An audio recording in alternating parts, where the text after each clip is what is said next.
υπάρξει μέρος όλων των βαθμίδων των συνδικαλιστικών. Τώρα μου πείτε ποιο είναι το ρεζουμέ όλο αυτό, απογοήτευση. Γιατί βρίσκομαι εδώ σήμερα. Γι' αυτό το λόγο που βρίσκεστε και εσείς όλοι. Δεν πίστευα με τίποτε ότι σήμερα αυτό το κινηματοθέατρο θα γέμισε.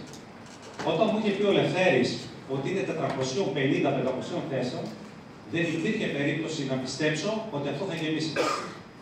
Το ότι γέμισε σήμερα αυτή η αίθουσα σημαίνει πάρα πολλά. Και αυτό οφείλεται σε όλους εσάς, στη διοίκηση και στο Λευθέρη του Ποταμιάνου που σας αξίζουν πολλά συγχαρητήρια.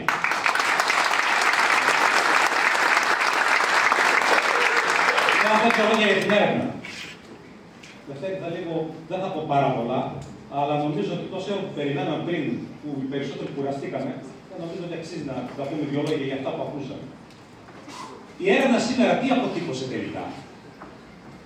Συζητώντας και με κάποιους συναδέλφους, έκπληξη δεν νομίζω να έμειξε κάποιος, διότι εμείς τα ζούμε στην καθημερινότητά μας όλα αυτά που υποθήκαν σε μία έρευνα, σε μία δημοσκόπηση. Εγώ και ο Λευθέρης και άλλοι πολλοί συνάδελφοι, που έχουμε τη δυνατότητα και την ευκαιρία να βγαίνουμε στα ΜΜΕ, το λέμε συνεχώς. Ήμασταν μαζί με τον Λευθέρη τον Ποταμιάνο στη Διεθνή Έκθεση Θεσσαλονίκης, όταν ο Πρωθυπουργός εξήγηλε για το σπίτι μου, το πρόγραμμα σπίτι μου. Λοιπόν, το πρώτο πράγμα που είπαμε, χωρίς να μπούμε σε λεπτομέρειες, χωρίς να δούμε λεπτομέρειες, ήταν ότι θα δημιουργήσει προβλήματα στην αγορά. Πράγματι.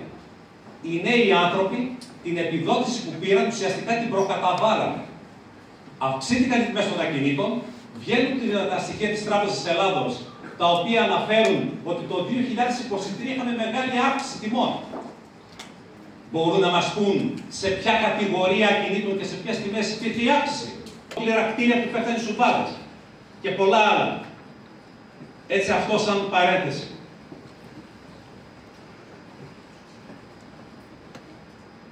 Βρίσκομαι εδώ σήμερα προς έκπληξη και δική μου, ιδρύοντας ένα σύλλογο μεσητών Βορείου Ελλάδος.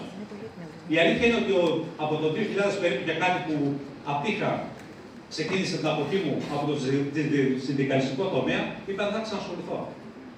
Γιατί δεν άξιζε τον κόπο. Αυτή ήταν η δική μου άποψη. Και θα μου πει κάποιος, και σήμερα τι κάνεις εδώ? Αυτό που κάνω σήμερα εδώ είναι αυτό που έχετε δει όλοι εσείς και για τον ίδιο λόγο που βρίσκετε και εσείς όλοι εδώ και που γεμίσατε αυτή την αίθουσα. Είναι ότι είδα έναν άνθρωπο ο οποίος προέδρευσε και προεδρεύει το Σύλλογο Μεσητών Αθηνών Αττικής να παράγει έργο που δεν είναι συνδικαλιστής.